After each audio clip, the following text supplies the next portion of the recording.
Dans cette vidéo, nous allons apprendre à déterminer par le calcul l'image d'un nombre par une fonction. Donc la fonction que l'on a ici, c'est la fonction définie par f de x égale à 2x au carré plus x moins 2. Et on souhaite déterminer f de moins 1, f de 0, ainsi que l'image de la fraction 4 tiers. C'est parti, commençons par f de moins 1, qui est en fait l'image de moins 1 par la fonction f. L'idée, c'est de remplacer x par le nombre qui se trouve ici entre parenthèses. Donc ici, de remplacer x par moins 1 dans l'expression de f de x. Donc c'est parti, on a 2x au carré qui va devenir donc 2 fois moins 1 au carré, plus x, donc plus moins 1, donc moins 2. Donc j'ai exactement remplacé x par moins 1. On met bien des parenthèses autour de moins 1, car vous allez voir à la ligne d'après que ça a son importance. Donc on calcule à la ligne d'après, donc 2 fois moins 1 au carré. Alors, moins 1 au carré, qu'est-ce que c'est? Moins 1 au carré, c'est la même chose que moins 1 fois moins 1. Et moins 1 fois moins 1, ça nous donne plus 1. Alors que si là, on n'avait pas mis de parenthèse, on aurait juste eu moins 1 fois 1. 1 fois 1, ça donne 1. Avec le moins devant, ça aurait donné moins 1. Donc ici, les parenthèses sont primordiales. Donc on a donc 2 fois 1, donc qui va donner 2, plus moins 1, c'est la même chose que moins 1, moins 2. On fait le calcul, 2 moins 1, 1, 1 moins 2, moins 1.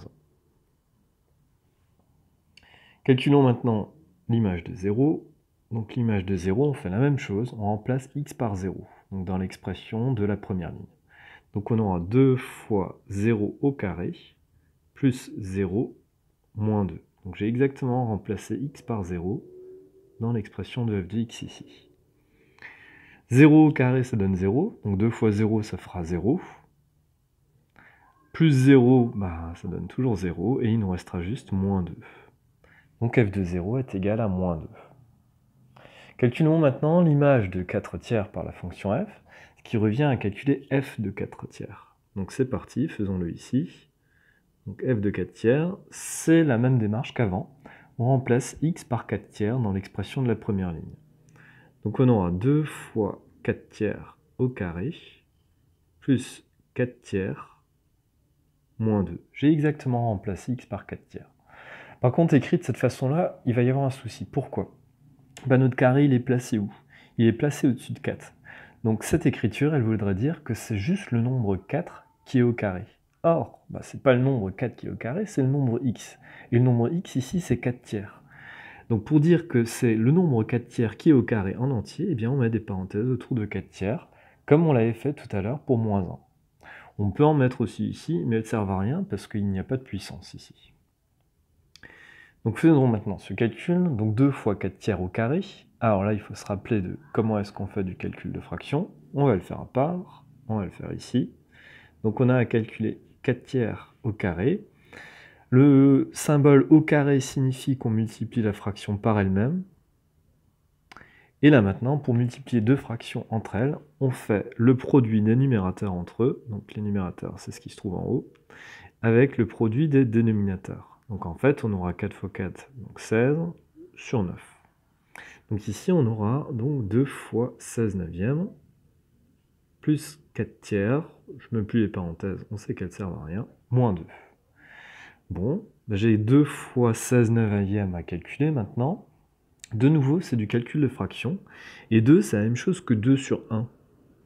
Et là, on peut réappliquer la même règle qu'on a appliquée avant. Produit des numérateurs divisé par produit des dénominateurs. Donc 2 fois 16, ça va nous donner 32. 1 fois 9, ça va nous donner 9. Plus 4 tiers, moins 2. Alors ça, c'est pas très joli. Parce qu'on a une somme de fractions avec un nombre entier qui se promène. Donc on va réduire tout ça au même dénominateur. Donc le dénominateur, c'est ce qui se trouve en dessous de la barre de fraction. Donc on a un dénominateur 9, on a un dénominateur 3, et en dessous du 2, c'est comme s'il y avait un 1. Donc on a un dénominateur 1. Donc là, on va choisir un dénominateur commun. On va vouloir le même. Donc pour pouvoir faire cette somme de fractions. Donc ça, c'est la règle lorsqu'on fait une somme ou une différence de fractions. Le dénominateur commun qu'on va choisir ici, ça va être 9. Pourquoi? Alors, 32 sur 9, on ne va pas y toucher. 4 tiers, 4 tiers, on va le transformer entre guillemets sur 9. Donc pour l'avoir sur 9, qu'est-ce qu'il s'agit de faire? Bah, 3 fois combien égale 9? Bah, 3 fois 3 égale 9. Donc on va multiplier en haut et en bas par 3. Donc 4 fois 3 va nous donner 12. Donc en fait, 4 tiers, c'est la même chose que 12 neuvièmes.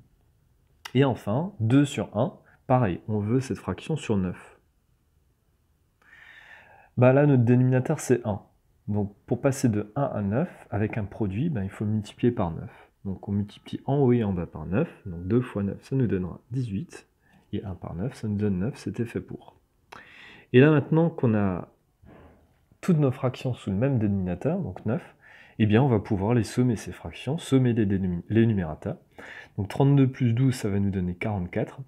Et 44 moins 18, ça nous fera quoi? Ça nous fera 34 moins 8, ce qui nous donnera 26. Donc on aura 26 neuvièmes, qui est le résultat de l'image de 4 tiers par la fonction f. On peut vérifier si cette fraction est réductible ou non. Est-ce que 26 et 9 sont dans une même table? Bon, bah 26 c'est 2 fois 13, et 9 c'est 3 fois 3. Donc a priori, non, il n'y a pas de facteur commun, cette fraction est irréductible.